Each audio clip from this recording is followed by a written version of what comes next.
এখন দেখবেন channel I সংবাদ।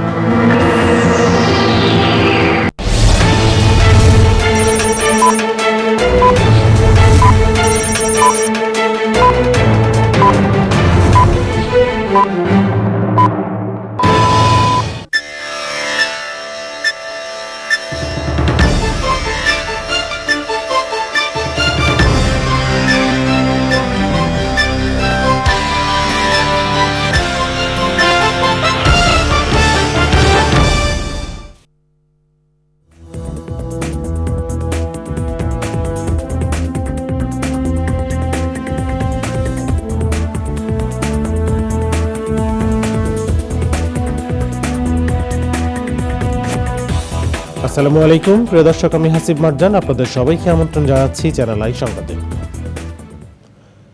আর বিস্তারিত সংবাদের শুরুতেই জানিয়ে দিচ্ছি সুপার ফ্রেশ ফর্টিফাইড সয়াবিন তেল সংবাদ শিরোনামগুলো। সাবেক প্রতিমন্ত্রী তাজুল ইসলাম, আওয়ামী লীগ নেতা আহমদ হোসেন ও চট্টগ্রাম বন্দরের সাবেক চেয়ারম্যান সোহেল আটক, নেওয়া হয়েছে ডিবি হেফাজতে।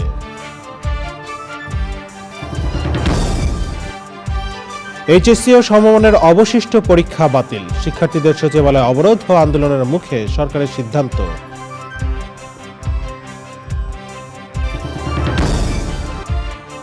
সাবেক মন্ত্রী দীপু মনিকে 4 দিন ও সাবেক উপমন্ত্রী জয় 5 দিনের রিমান্ডে, রাজধানীর মোহনপুর থানায় হত্যা মামলা।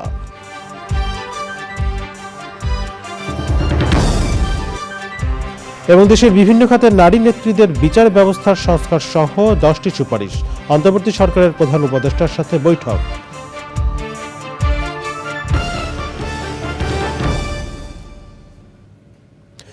সংবাদ শিরোনামগুলো জানাচ্ছিলাম। এখনকার সংবাদ দেওয়ার জন্য একই সঙ্গে চ্যানেলের ইউটিউব চ্যানেলে এবং চ্যানেলের ওটিটি প্ল্যাটফর্ম আই স্ক্রিনে লাইভ স্ট্রিম হচ্ছে। চলে যাচ্ছে বিস্তারিত সংবাদে।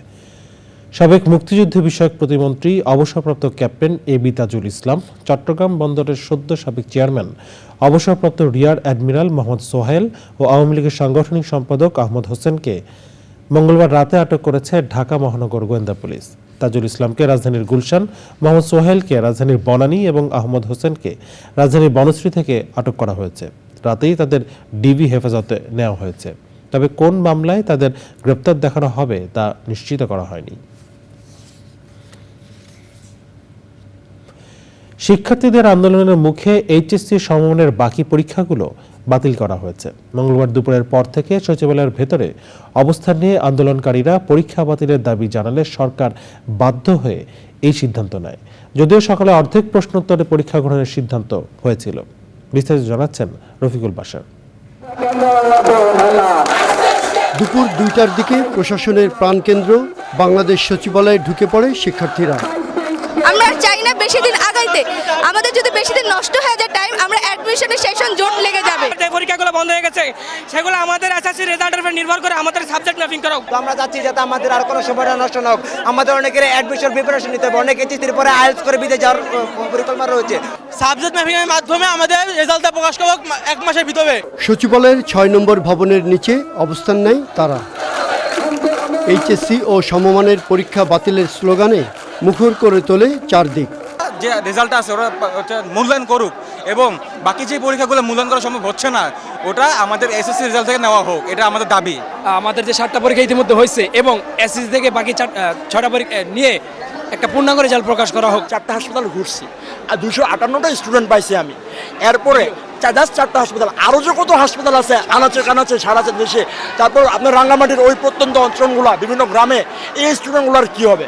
সমাজ কল্যাণ উপদেষ্টা আসেন শিক্ষার্থীদের কাছে। বাবা, আমি সত্যি বুঝতে চাচ্ছি। হ্যাঁ, আচ্ছা, এখন কথাটা হলো যে তোমরা সারাদিন, তোমাদেরকে আমি একটা প্রশ্ন করতে চাই। সেটা হলো কি, এই 6টা পরীক্ষা দেওয়া খুব কঠিন? তা তো না। আমি বুঝেছি তোমাদের বন্ধুরা সব হাসপাতালে আছে, কিন্তু তোমরা যারা দিতে পারো না, কি তোমাদের বন্ধুদের পক্ষেও তোমরা বলছো? আমরা বন্ধুদের পক্ষে, সবার পক্ষে বলছো?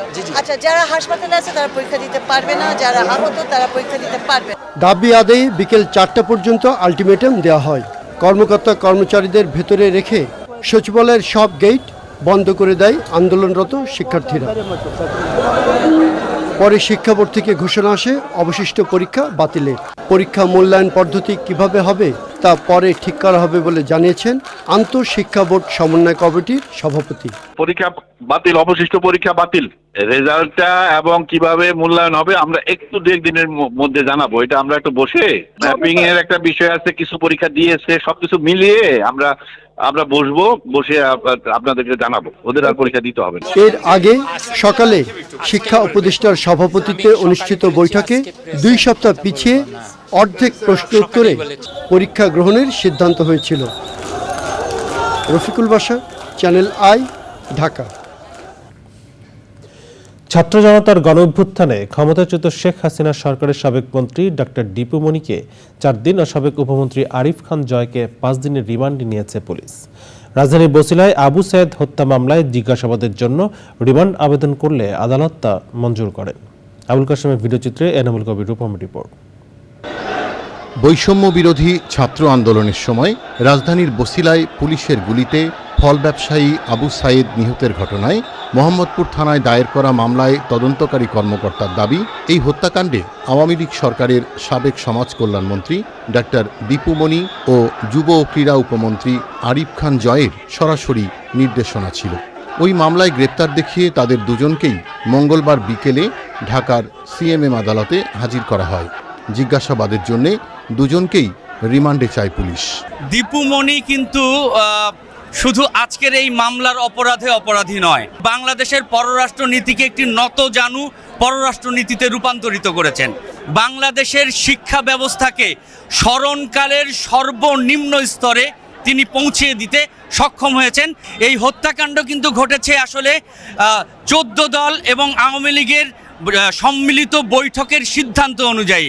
তাদের সেই সম্মিলিত সিদ্ধান্ত হয়েছিল যে ছাত্র জনতাকে গুলি করে হত্যা করতে হবে। এই যে হত্যাকাণ্ড, এই হত্যাকাণ্ডের নির্দেশদাতা হিসাবে সরাসরি অভিযুক্ত আজকের আসামি দীপু মনি। 2 মন্ত্রীর রিমান্ড আবেদন বাতিল করে তাদের জামিনে মুক্তি চান আইনজীবীরা। আসামি পক্ষে একজন আইনজীবী অ্যাডভোকেট আতাউর রহমান তিনি আদালতে বলেছেন তার আসামিরা নির্দোষ এবং তিনি রিমান্ড দরখাস্ত বাতিলপূর্বক তাদের জামিনে প্রার্থনা করেছেন।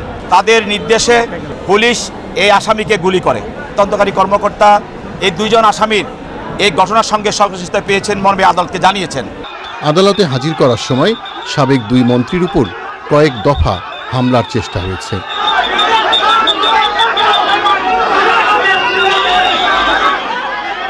অবশেষে আইনের আওতায় আনা হলো ছাত্র জনতার গণ অভ্যুত্থানে ক্ষমতাচ্যুত শেখ হাসিনা সরকারের মন্ত্রী দীপু মনি এবং উপমন্ত্রী আরিফ খান জয়কে। হত্যার ইন্ধনের অভিযোগ প্রমাণিত হলে যাবজ্জীবন কারাদণ্ড থেকে মৃত্যুদণ্ড পর্যন্ত হতে পারে এই 2 মন্ত্রীর। এর আগে আইনের আওতায় আনা হয়েছে শেখ হাসিনা সরকারের আরও 4 মন্ত্রীকে। ঢাকার সিএমএম আদালত থেকে এনামুল কবির রূপম, চ্যানেল আই। দেশের বিভিন্ন খাতে নেতৃত্ব দেওয়া নারীদের সাথে বৈঠক করেছেন অন্তর্বর্তী সরকারের প্রধান উপদেষ্টা ডক্টর মোহাম্মদ ইউনূস। বৈঠকে জুডিশিয়াল রিফর্মস কমিশন করে বিচার ব্যবস্থার সংস্কার করা সহ 10টি সুপারিশ করেছেন নারী নেতারা। সে সময় বৈষম্য বিরোধী আন্দোলনে আহত ব্যক্তিদের সুচিকিৎসায় একটি ফাউন্ডেশন গঠন করার প্রস্তাব দেওয়া হয়। এবারে আরও জানাচ্ছেন সাদি মাহমুদ। প্রধান উপদেষ্টার বাসভবন ও কার্যালয় হিসেবে ব্যবহৃত রাষ্ট্রীয় অতিথি ভবন যমুনায় বিভিন্ন পেশাজীবী সংগঠন ও দেশের বিভিন্ন খাতে নেতৃত্ব দেওয়া প্রায় 30 জন নারী সাক্ষাৎ করেন ড মোহাম্মদ ইউনূসের সঙ্গে।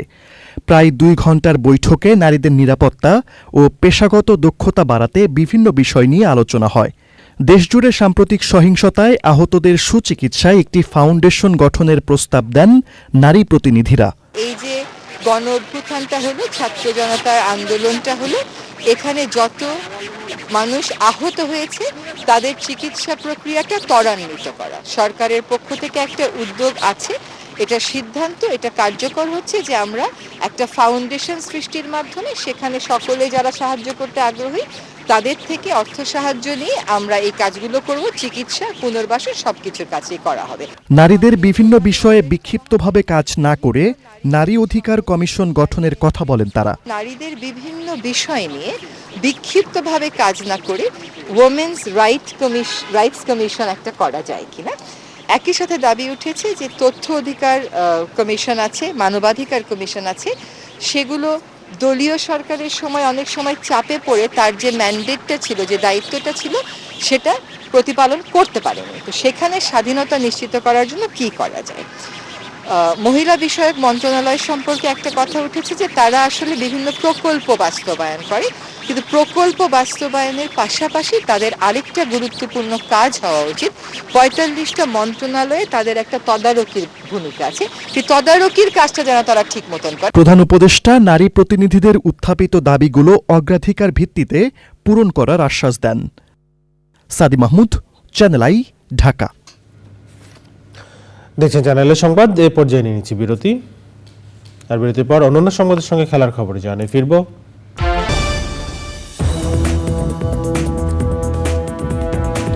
ফিরে এলাম বিরতির পর, স্বাগত আর একবার চ্যানেল আই সংবাদে। দীর্ঘ 8.5 ঘন্টা অবরুদ্ধ থাকার পর মঙ্গলবার রাতে মুক্ত হলেন বিমা উন্নয়ন ও নিয়ন্ত্রণ কর্তৃপক্ষ IDRA চেয়ারম্যান মোহাম্মদ জয়নুল বারী সহ 4 সদস্য ও কর্মচারীরা।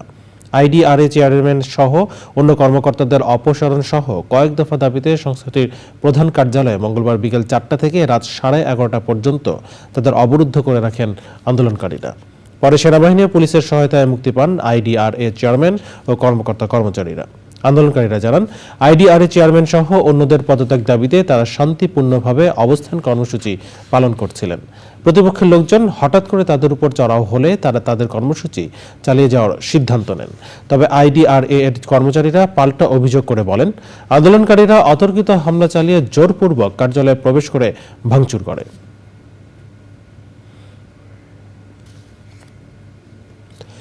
পাহাড় ধসে ক্ষতিগ্রস্ত হয়েছে ভারতের সিকিমের তিস্তা জলবিদ্যুৎ কেন্দ্রের একাংশ। এতে পাহাড় লাগোয়া ন্যাশনাল হাইড্রো ইলেকট্রিক পাওয়ার কর্পোরেশনের তিস্তা স্টেজ এর একটি বাঁধ ভেঙে গেছে। প্রাকৃতিক দুর্যোগে ক্ষতিগ্রস্ত ওই বাঁধটি 1 বছর আগে থেকেই অচল অবস্থায় পড়েছিল। মঙ্গলবারের ওই পাহাড় ধসের ঘটনায় কোনো হতাহতের খবর পাওয়া যায়নি। স্থানীয় প্রশাসন জানায়, গত কয়েক সপ্তাহ ধরে ওই জলবিদ্যুৎ কেন্দ্রের কাছাকাছি পাহাড়ে বেশ কয়েকবার ধস নামে। নিরাপত্তামূলক ব্যবস্থা হিসেবে আগেই সেখান থেকে কর্মীদের সরিয়ে নেওয়া হয়। মঙ্গলবার পাহাড়ের বিশাল অংশ সিকিমের ওই জলবিদ্যুৎ কেন্দ্রের ওপর ধসে পড়লে 510 মেগাওয়াট বিদ্যুৎ উৎপাদনকারী এই কেন্দ্রটির একাংশ ক্ষতিগ্রস্ত হয়। এতে বন্ধ হয়ে যায় বিদ্যুৎ উৎপাদন কার্যক্রম। সে সময় ওই পাহাড় লাগোয়া তিস্তা স্টেজের একটি ক্ষতিগ্রস্ত বাঁধটিও ভেঙে যায়। এ ঘটনায় আশপাশে বসবাসকারী মানুষের মাঝে আতঙ্ক ছড়িয়ে পড়ে এবং তারা দিকবিদিক ছোটাছুটি শুরু করেন। এবারে জানাবো কৃষি সংবাদ।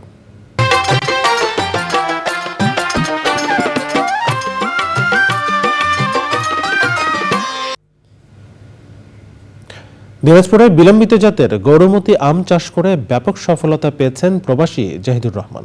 সাফল্য দেখে এই আমের বাগান গড়ে তুলতে আগ্রহী হয়ে উঠেছেন এলাকার অনেক চাষি। দিনাজপুর থেকে শাহ আলম শাহের পাঠানো তথ্য ও ভিডিওচিত্রে ডেস্ক সুলতানার রিমোট রিপোর্ট। দিনাজপুরের পাবড়ি গ্রামের প্রায় 5 একর জমিতে গড়ে উঠেছে গৌরমতি আমের 5টি বাগান। ফ্রুট ব্যাগিং পদ্ধতিতে এই আম চাষ করছেন আমেরিকা প্রবাসী মোহাম্মদ জাহিদুর রহমান। বাজারে যখন কোনো আম নেই, তখন গৌরমতি জাতের এই আম উত্তোলন শুরু হয়েছে এখানে।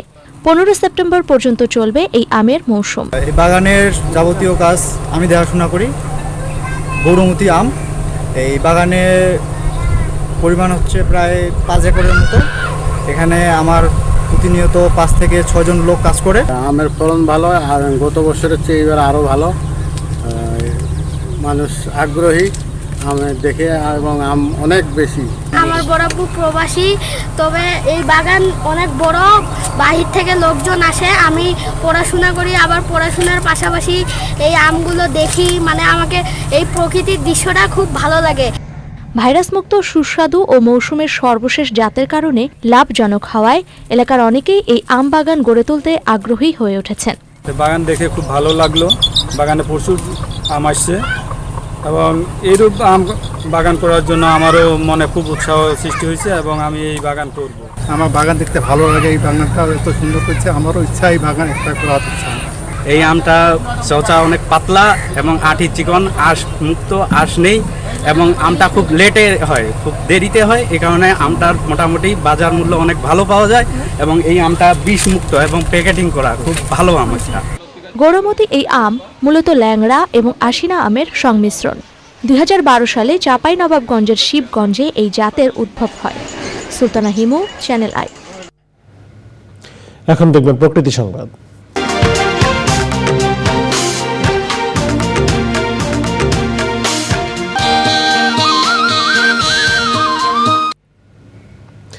চাঁদপুরে বিলুপ্তপ্রায় প্রজাতির বাজ পাখি উদ্ধার করেছে স্থানীয় এক দম্পতি। পাখিটিকে সুস্থ করে তুলতে চিকিৎসা দেওয়া হচ্ছে। বিলুপ্তপ্রায় বাজ পাখিটিকে দেখতে ভিড় করছেন স্থানীয়রা। তবে জানানোর পরেও পাখিটির বিষয়ে কোনো উদ্যোগই নেয়নি স্থানীয় বন বিভাগ। মোর্শেদ আলমের পাঠানো তথ্য ভিডিওচিত্রে রিপোর্ট করছেন আফরোজা হাসি। পৌরসভার ওয়ারলেস এলাকায় রাস্তার পাশে ডানা ভাঙা অবস্থায় পড়েছিল বাজ পাখিটি। পরে স্থানীয় মাইনুদ্দিন ও রাবেয়া দম্পতি বাজ পাখিটি উদ্ধার করে নিজেদের ঘরে আশ্রয় দেন। বিলুপ্তপ্রায় বাজ পাখিটি সুস্থ করতে প্রয়োজনীয় চিকিৎসার ব্যবস্থাও করেন তারা। আমার জানা মতে এটা শাহীবাজ পাখি। চাঁদপুর আগে দেখা যেত, কিন্তু ইদানিং দেখি না। তো বড় বড় গাছ এগুলো থাকে আর সাধারণত মাছ খায়। মোটামুটি বিপন্ন প্রজাতির, চাঁদপুরে এটা দেখা যায় না। আমি এটা পতন দেখছি, আমি আজকে এই পতনে এই পাখিটা দেখছি, কিন্তু আর কোনো সময় দেখি না। পাখিটি হস্তান্তরে যোগাযোগ করা হলেও সাড়া দেয়নি বন বিভাগ। থেকে যাইতেছিলাম, তখন যাওয়ার সময় দেখবো রাস্তার পাশে এটা পড়ে আছে, আর পাখা থেকে রক্ত ঝরতেছে। পায়ের উপরে সম্ভবত রিক্সা গেছে। পরে ওই রিক্সাওয়ালার সহযোগিতায় আমি এটা আবার বাসায় নিয়ে আসি। আনার পরে ওই পাখাটা ভাঙছে। পাখাটাতে একজন ওই আপনার ভেটেরিনারি চিকিৎসক আছে আমাদের দুলাভাই, আলাপ করলাম। উনি বললো যে পানি দিয়ে ধুয়ে রক্তটা বন্ধ হবে। বিলুপ্তপ্রায় বাজ পাখিটি সংরক্ষণে বন বিভাগকে প্রয়োজনীয় উদ্যোগ নেওয়ার আহ্বান স্থানীয়দের। আফরোজা হাসি, প্রকৃতি ও জীবন ডেস্ক, চ্যানেল আই। জানাবো খেলার খবর।